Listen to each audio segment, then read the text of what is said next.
I'm going to hand it back over to you, sister, for some food tips on Lent.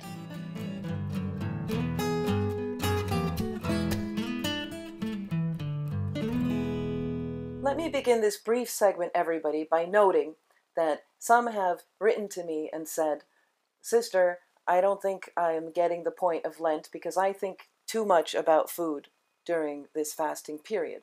Now, let me just suggest to everybody that that's okay, because the point of our fasting tradition is not to make us think less about food, contrary to popular misconception, but to make us more mindful about our food choices.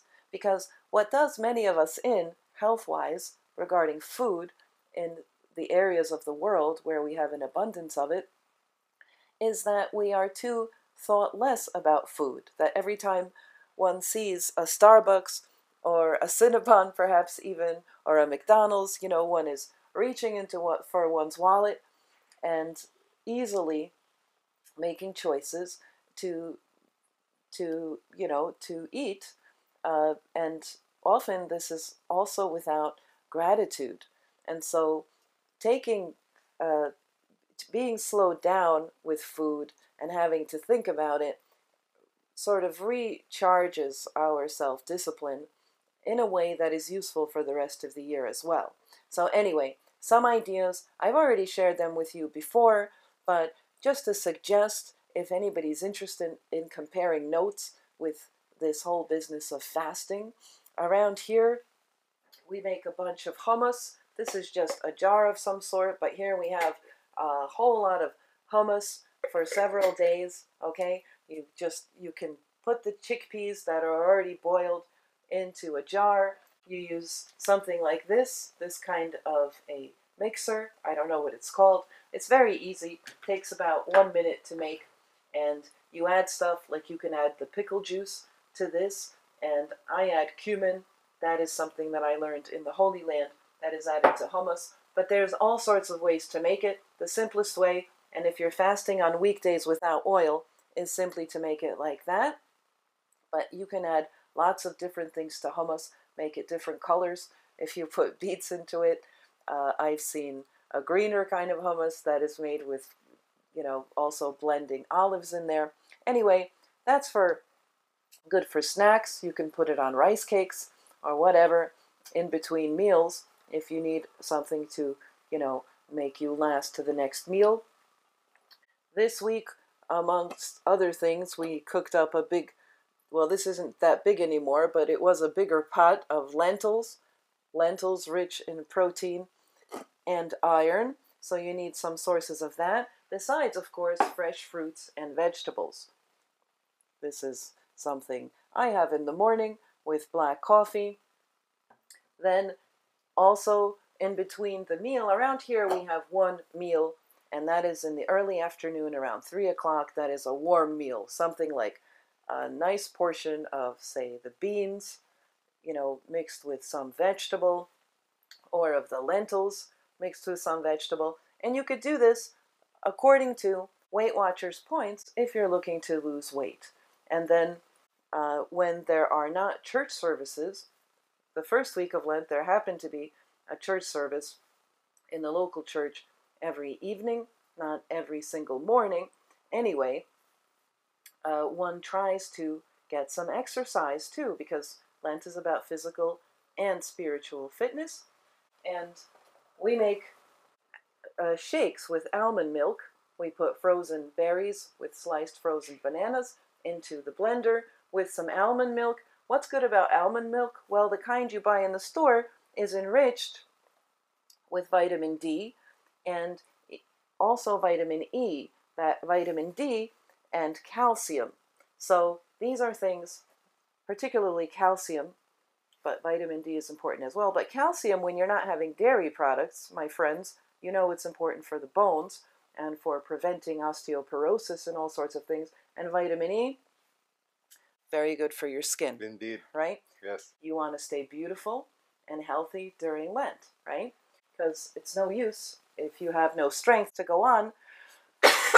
Excuse me. I'm not actually sick from Lent, for the record. A cold has been going around here for months. Water, right? Enough water. Try to drink 2 liters of water a day. Vegetables. I don't know why I'm showing you beans, because you know what they look like. But vegetables, we steam them. Do you know you can easily steam vegetables?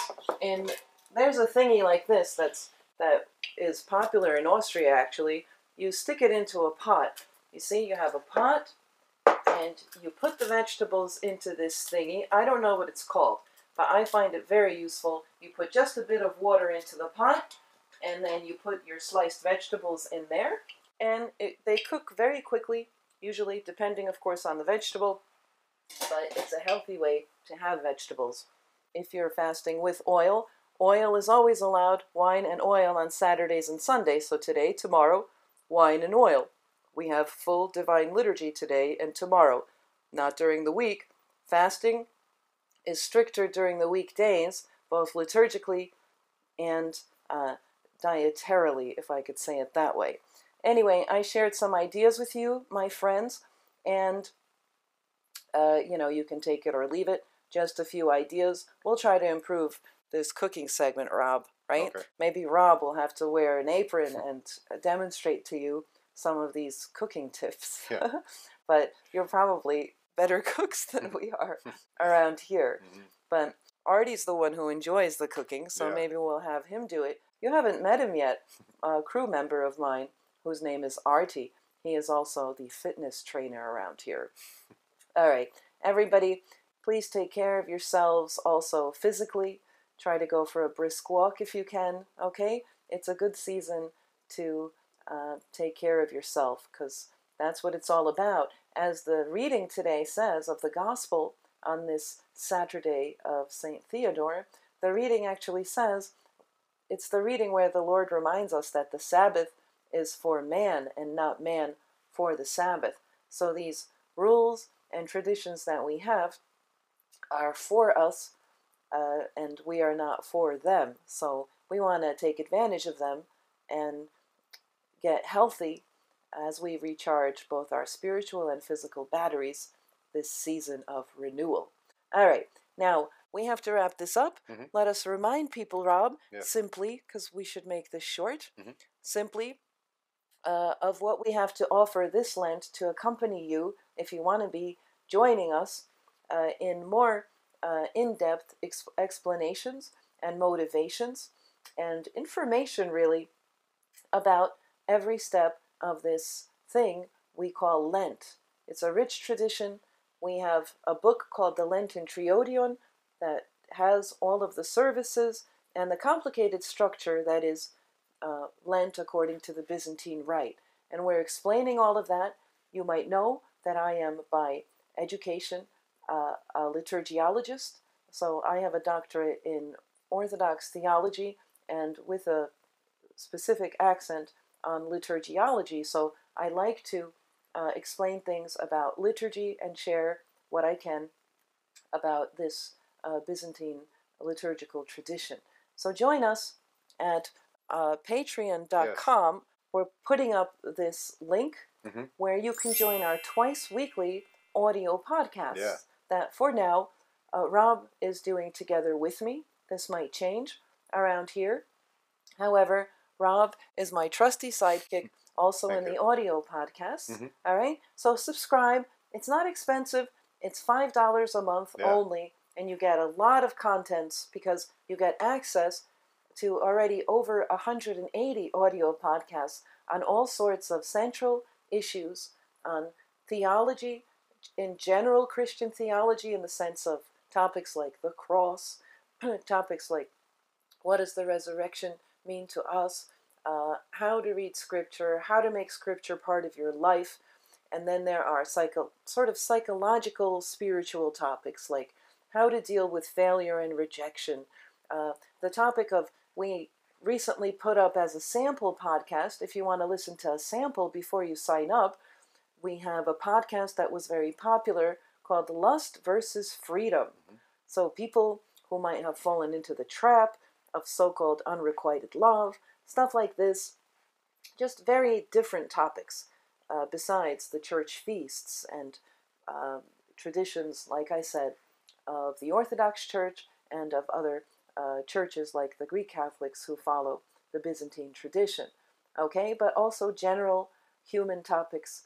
And also, if you subscribe as a bonus subscriber, then you will gain access also on patreon.com to our ongoing course, video course. That's not just audio, video course on the Divine Liturgy. We're going through the celebration called the Divine Liturgy step by step, so you learn in depth, but it's not boring, it's not too technical, but also not watered down. You learn about every little liturgical unit of Divine Liturgy, and now we are up to the Litany of Completion that follows the Great Entrance immediately. Okay, so that's it. Rob, show us just the book of daily reflections, perhaps. See, this is the book that we have on offer at our website. If you go to this link and click on Gift Shop, you can get this book of daily reflections on Scripture, 365 daily devotions for busy people. It's a very popular book, and I just want to remind you that you can get it at our website, www.coffeewithsistervassa.com, and you also support our mission, our online mission, by doing so. Okay? So, Rob, maybe we should say goodbye to these our nice zillions, our beloved viewers, and perhaps you are also amongst our listeners on our audio podcast. Please check this link out here, and under this video, you will find a clickable link to that. Okay? So check it out. You try it. Only $5, and if you don't like it, you can always unsubscribe. All right. Is that it? I think that's it. Thank you very much, everyone, for joining us at Saturday Morning Live. That's right. This has been Saturday Morning Live. And join us also next week. We look forward to seeing you again.